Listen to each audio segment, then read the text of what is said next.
They said he was too aggressive to save. The shelter had given Enzo just 48 hours. His eyes told a different story, but nobody was listening. Time was running out, and I had no idea this decision would change both our lives forever. I first saw Enzo on a rescue website at 2 a.m. I couldn't sleep that night. Something about his photo stopped me cold. He sat alone in a concrete kennel, his massive head lowered, but his eyes held something I recognized. Not anger, not violence, fear. The caption read, "Enzo, pitbull mix, 3 years old, euthanasia scheduled, severe behavioral issues, experienced handlers only." My hands were shaking as I filled out the application. I'd never owned a pitbull before. Everyone warned me. My family said I was making a terrible mistake. "Those dogs are unpredictable," my mother said. "You live alone. What if something happens?" But I couldn't shake the feeling that Enzo deserved a chance. Nobody was willing to give him. The shelter called me the next morning. "We need to be honest with you," the coordinator said. "Enzo has been returned 3 times. He destroyed 2 homes. He doesn't trust people. He lunges at other dogs. We've tried everything." She paused. "Are you absolutely sure about this?" I picked him up on a freezing Tuesday morning. The shelter staff brought him out with 2 handlers.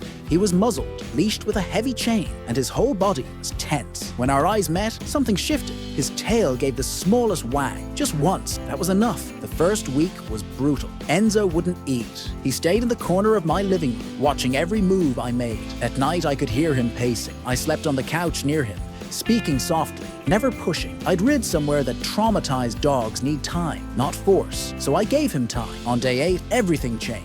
I was making breakfast when I heard a sound I'd never heard from him before, a whimper. I turned around, and Enzo was standing 3 feet away from me, his head tilted, his tail wagging slowly. He took 1 step forward, then another. Then he pressed his massive head against my leg and just stood there. I felt his whole body relax. That's when I knew we were going to be okay. But the real challenge was still ahead. My neighborhood had strict rules about aggressive breeds. Anonymous complaints started coming in within weeks. "There's a dangerous pit bull on Maple Street."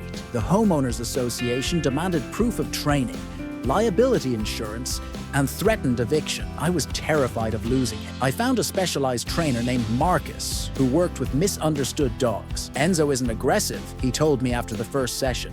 "He's reactive because he's been hurt. There's a big difference." We worked 3 times a week for 5 months. It was expensive, exhausting, and some days felt impossible. But Enzo was learning to trust again, and so was I. The breakthrough came at a park 6 months later. A child ran up to us before I could react. My heart stopped. Everyone's warnings flooded my mind, but Enzo just sat down, calm and still, and let the little girl pet his head. Her mother apologized for her daughter's boldness, but I could barely speak. I was too busy crying. This was the same dog the shelter said was too dangerous to save.